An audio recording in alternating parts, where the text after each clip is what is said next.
Form 47 کی تقسیم پہ جھگڑا عروج پر ہے پاکستان پیپلز پارٹی اور مسلم لیگ نواز کے درمیان، اور اب دونوں ہی جماعتیں اور خاص طور پہ پاکستان پیپلز پارٹی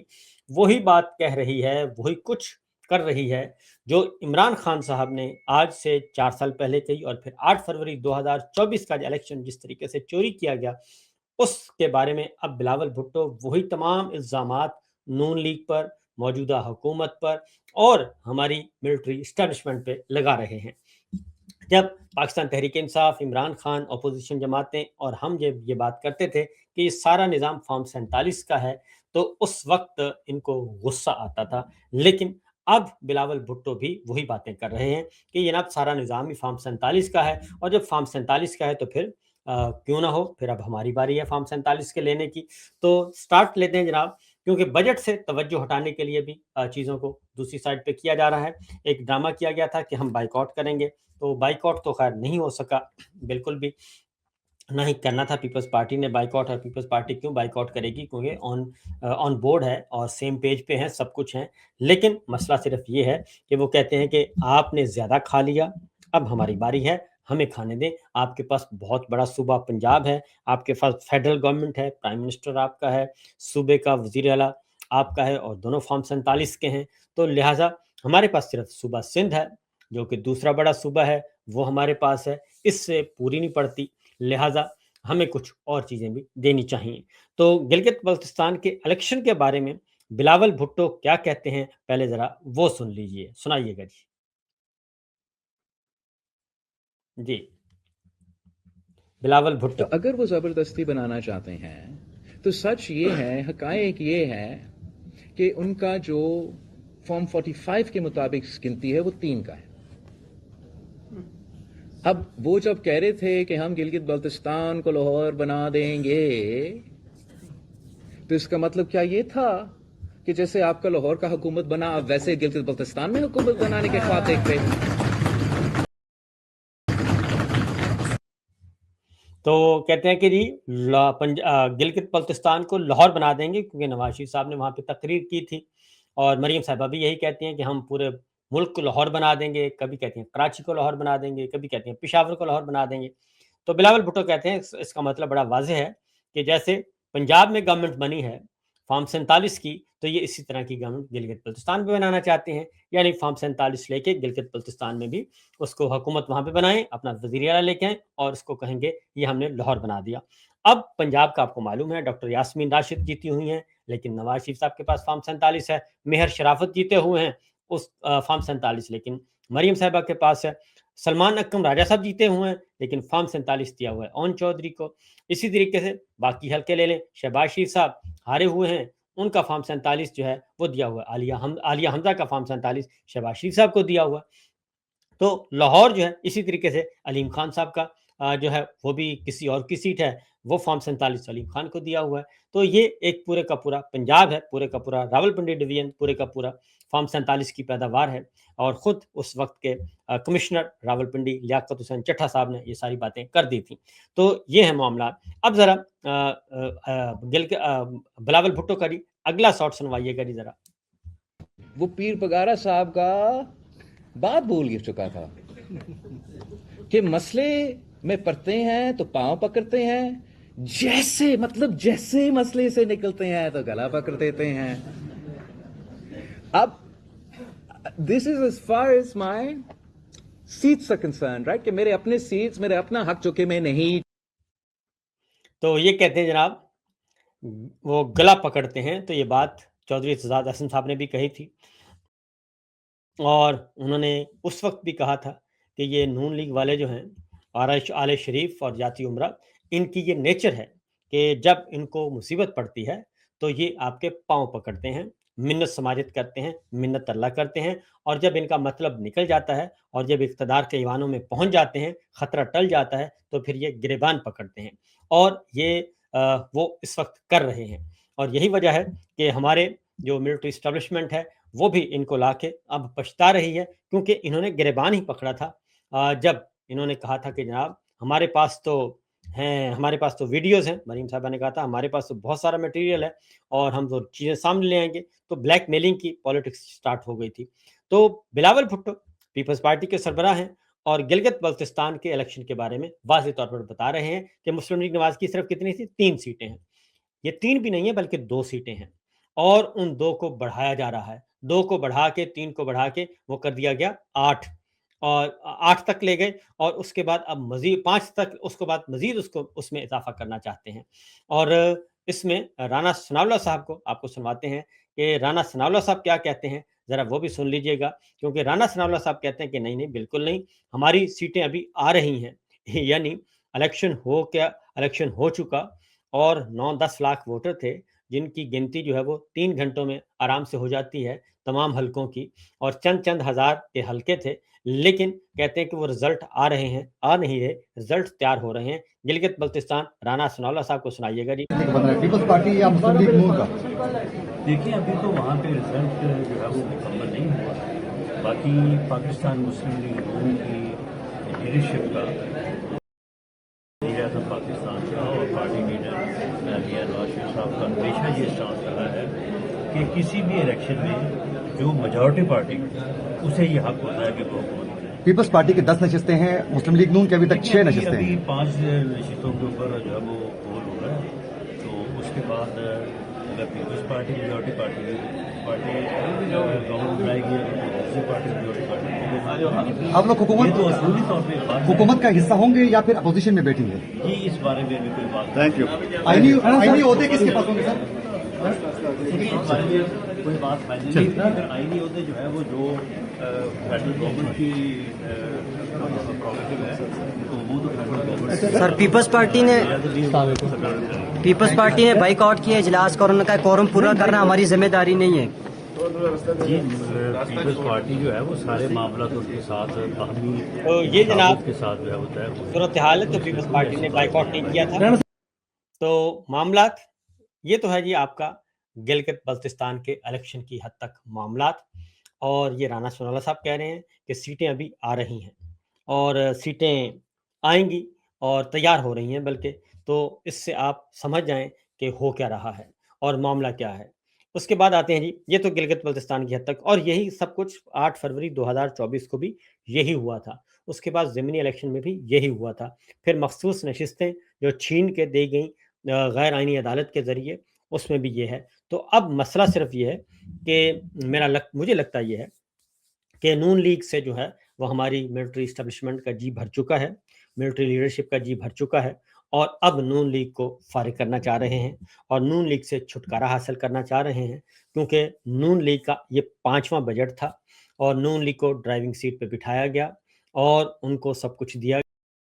گیا. ملٹری اسٹیبلشمنٹ، تمام کے تمام انٹیلیجنس ادارے، ہر پوری سول بیوروکریسی، ملٹری بیوروکریسی، سب سہولتیں ان کو دی گئیں اور ہر طرح کی مدد کی گئی، سب کچھ کیا گیا. لیکن 5 بجٹ انہوں نے پیش کیے. شہباز شریف صاحب جو ہیں وہ پاکستان کے واحد وزیر اعظم بن گئے ہیں جنہوں نے مسلسل 5 بجٹ پیش کیے ہیں. کیونکہ شہباز شریف صاحب تشریف لائے تھے 9 اور 10 اپریل کی درمیانی شب، جو رجیم چینج آپریشن ہوا، حکومت کا تختہ الٹا گیا تھا ایک سائفر کے حکم پر. اور اس کے بعد سے لے کر یہ 22 میں انہوں نے بجٹ پیش کیا، 23 میں انہوں نے بجٹ پیش کیا، 24 میں کیا، 25 میں کیا اور 26 میں کیا. اس سے پہلے کسی وزیر اعظم نے 5 بجٹ کبھی بھی ریگولر پیش نہیں کیے. اب آتے ہیں جی اگلی خبر کی طرف، اور وہ ہے عمران خان صاحب کی. راول پنڈی میں کل ان کو جیل سے نکالا گیا تھا اڈیالہ میں. 5 گاڑیاں تھیں جو کہ ہمارے پاس مزید تفصیلات ہمیں معلوم ہوئی ہیں. 5 گاڑیاں تھیں اور 5 گاڑیوں کا یہ مختصر قافلہ تھا، لیکن سب کی سب گاڑیاں جو ہیں وہ بلٹ پروف، بم پروف تھیں اور ہیوی گاڑیاں جن کو کہا جاتا ہے وہ تھیں. VVIPs استعمال کرتے ہیں اور ان گاڑیوں میں سے کسی ایک گاڑی میں عمران خان تھے. اور یہ بات ابھی تک بتا دوں کہ کیا اس سے پہلے اڈیالہ جیل میں کوئی گیا. مختلف جو ہے وہ اس وقت تھیوریز چل رہی ہیں کہ ایک یہ ہے کہ پہلے اڈیالہ جیل میں کوئی گیا، انہوں نے عمران خان صاحب سے ملاقات کی اور اس کے بعد عمران خان صاحب کو لے کے وہاں پہ وہ روانہ ہوئے. اور ان کو 5 گاڑیوں کا قافلہ جب نکلا تو شروع میں یہ بتایا گیا، بلکہ یہ کنفیوژن پیدا کرنے کی کوشش کی گئی تھی کہ سب کو کہا جائے کہ جی ہاسپٹل لے کر گئے ہیں اور اس لیے توجہ ہسپتالوں کی طرف ہو جائے. تو پھر وہی ہوا، اسٹریٹجی کامیاب ہوئی ان کی. اور ایک ٹیم جو پاکستان تحریک انصاف کی اور میڈیا جو ہے وہ پہلے پمز میں تلاش کرتا رہا اور پمز میں عمران خان صاحب نہیں تھے، پھر ان کو تلاش کیا جاتا رہا شفا انٹرنیشنل میں، وہاں پہ بھی عمران خان نہیں تھے، وہاں پہ بھی کوئی آثار نظر نہیں آئے، پھر آئی ہاسپٹل میں بھی دیکھا گیا، وہاں پہ بھی عمران خان صاحب نہیں تھے اور وہاں پہ کسی قسم کی ہلچل نہیں تھی، جبکہ میں نے آپ کو کل ہی بتا دیا تھا کہ عمران خان صاحب کو پنڈی کی حدود سے نکالا ہی نہیں گیا، بلکہ عمران خان صاحب کو وہیں پہ پنڈی لے جایا گیا، اور چونکہ اڈیالہ جیل بھی پنڈی میں ہی ہے اور پنڈی کی حدود سے وہ نہیں نکلے، پنڈی لے جا کر پھر ان کی ملاقاتیں ہوئی ہیں۔ اب ان ملاقاتوں کے بارے میں آج جو ہے وہ سہیل آفریدی صاحب بھی بولے ہیں اور انہوں نے بھی کہا ہے، اور علیمہ خان صاحبہ کی طرف سے ابھی تک کسی قسم کی کوئی بات سامنے نہیں آئی ان کی فیملی کی طرف سے، لیکن میری اپنی اطلاع یہ ہے کہ یہ ملاقاتیں جو ہیں وہ عمران خان صاحب کی فیملی کے ساتھ نہیں ہوئیں، اور سہیل آفریدی صاحب کیا کہتے ہیں وہ بھی آپ کو سنواتے ہیں۔ یہ ملاقاتیں عمران خان صاحب کی جو ہے وہ جن کو ہم کہتے ہیں نا مقتدر حلقوں کے ساتھ ان کی ملاقاتیں ہو سکتی ہیں۔ ابھی تک جو ٹھوس شواہد ہیں وہ یہی کہہ رہے ہیں۔ سہیل آفریدی صاحب اس بارے میں کیا کہتے ہیں ذرا ان کو سنیے۔ تقریر میں یہ بات اس نے کہی میٹنگ کے سٹارٹ میں، یہ سہیل آفریدی صاحب اس سے پہلے یہ سہیل آفریدی صاحب یہ ایک اور بات ہے، یہ بھی آپ کو بتا دوں، پہلے یہ سن لیں کہ سہیل آفریدی صاحب کل گئے تھے اجلاس میں، قومی اقتصادی کونسل کا اجلاس تھا، اس میں گئے تھے اور وہاں پہ یہ سارا NFC اور بجٹ وغیرہ ڈسکس ہونا تھا، اس پہ بہت زیادہ تنقید ہو رہی تھی کہ سہیل آفریدی صاحب کیوں گئے۔ سہیل آفریدی صاحب نے تو جانا تھا اڈیالہ جیل، تو اڈیالہ جیل کے دروازے توڑتے ہوئے، جنگلے توڑتے ہوئے وہ سیدھے وزیر اعظم ہاؤس پہنچ گئے، وزیر اعظم آفس پہنچ گئے۔ تو اس کے بعد ایک تقریر کا ایک ٹکڑا شہباز شریف صاحب نے کی طرف سے جاری کیا گیا تھا، تو سہیل آفریدی بتا رہے ہیں کہ اس سے پہلے جو گفتگو ہوئی وہ انہوں نے دکھائی نہیں اور وہ پیس کاٹ دیا، جس کے بارے میں ہم نے کہلوایا ان سے کہ ہم آپ کی رائے سے اتفاق نہیں کرتے۔ سنائیے گا جی آپ۔ اس کے بعد تقریر میں یہ بات اس نے کہی میٹنگ کے سٹارٹ میں کہ سہیل آفریدی صاحب میرے ساتھ ایگری نہیں ہیں، وہ سیاسی مسئلوں پر جو ہے ہم بات کریں گے اور میٹنگ کے بعد میں کوشش کروں گا کہ وہ سیاسی مسئلے حل کریں، اس کے بعد ہی ہم کسی طرف جائیں،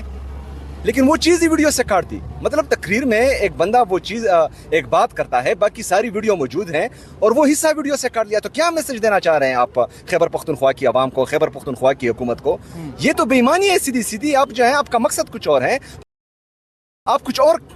کرنا چاہ رہے ہیں، آپ کے مقاصد کچھ اور ہیں، آپ پاکستان کا سوچ رہے نہیں ہیں۔ اس طرح لگ ہی نہیں رہا کہ جو ہے آپ کو جعلی وزیر اعظم صحیح، لیکن اس کرسی پر اگر بٹھایا گیا ہے تو آپ پی ایم نون کے ورکر نہیں ہیں، آپ جو ہے تو آپ نون لیگ کے ورکر نہیں ہیں، آپ کو وزیر اعظم کی سیٹ پہ بٹھایا گیا، فارم 47 کے ہیں، جعلی سرکار ہیں۔ تو سہیل آفریدی صاحب نے کہا کہ جو گفتگو ہوئی وہاں پہ وہ پوری کی پوری گفتگو پرائم منسٹر کی جاری ہی نہیں کی گئی، شہباز شریف صاحب کی، اور انہوں نے اپنی پسند کا ایک پورشن جو ہے حصہ کاٹ کے وہ نشر کر دیا، جو کہ بددیانتی ہے۔ اب ایک اور بات بتاؤں آپ کو کہ ایک بہت ویو چل رہی ہے جی کہ بجٹ منظور نہ کروایا جائے، اور میں آپ کو بتا دوں کہ بجٹ منظور جو کہتے ہیں نا کہ نہ کروایا جائے، وہ پاکستان تحریک انصاف کے کوئی خیر خواہ نہیں ہے۔ وہ دانستہ یا نادانستہ یہ حرکت کر رہے ہیں، کیونکہ خیبر پختونخوا کی حکومت کو ختم کر کے فائدہ کس کو ملے گا؟ یہ سب سے بڑی بات ہے۔ اور اگر خیبر پختونخوا کی حکومت ختم ہو گئی، بجٹ منظور نہیں ہوتا تو حکومت ختم ہو جائے گی، حکومت ختم ہو گئی تو فائدہ کس کو ہوگا؟ وہاں پہ ایک نگراں سیٹ اپ آ جائے گا اور وہاں پہ جو ہے وہ نون لیگ اور پیپلز پارٹی وہی دوبارہ ساری جماعتیں اکٹھی ہو جائیں گی اور ان کی حکومت ہوگی۔ اس لیے جو ایک صوبے کی حکومت ہے اور وہاں پہ آپ کی کارکردگی بھی بہترین ہے، اور IMF کہہ رہا ہے، باقی رپورٹس کہہ رہی ہیں کہ وہاں کی جو کارکردگی ہے باقی صوبوں سے خیبر پختونخوا کی نمبر 1 پہ ہے، تو ایسی حکومت کو چھوڑنا، یہ پریشر تو ٹھیک ہے، پریشر کی حد تک ٹھیک ہے، کرنا چاہیے، اور وہاں پہ بیٹھ کے آپ بہت سارا کچھ کام کر سکتے ہیں، اور ایک صوبہ ہے اور وہ بیس کیمپ ہے آپ کا، اور اس بیس کیمپ کی جڑیں ہی آپ نے اگر کاٹنا شروع کر دیں تو پھر اس کے بعد پیچھے بچے گا کیا؟ لہذا جو یہ لوگ کر رہے ہیں اور جو ابھار رہے ہیں ان سے بچنا چاہیے۔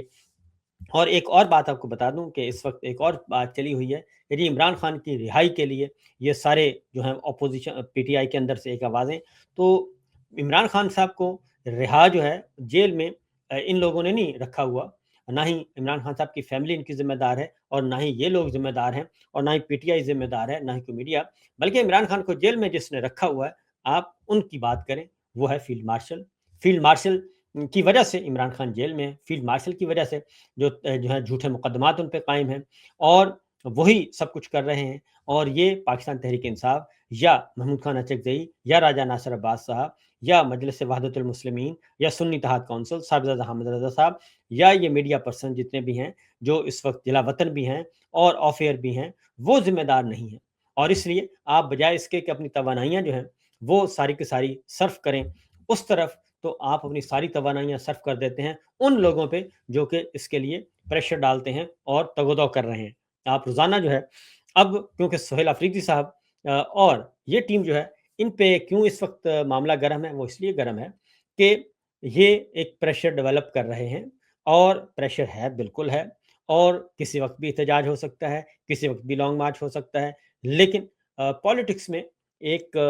ٹائمنگ بڑی فیکٹر ہوتا ہے جی، ٹائمنگ کا، کہ صحیح ٹائم پہ صحیح چوٹ لگائی جائے۔ اگر آپ نے دیوار پہ ٹکر مارنی ہے تو وہ مار لیں، کیونکہ علی امین گنڈا پور آئے واپس چلے گئے، آئے واپس چلے گئے، تو اس سارے 3 ایونٹ کا کوئی الٹیمیٹلی کوئی فائدہ نہیں ہوا، اور اس کا نقصان ہوا بلکہ، تو اس لیے پالیٹکس میں جی بڑے سوچ سمجھ کے قدم اٹھانے چاہیے۔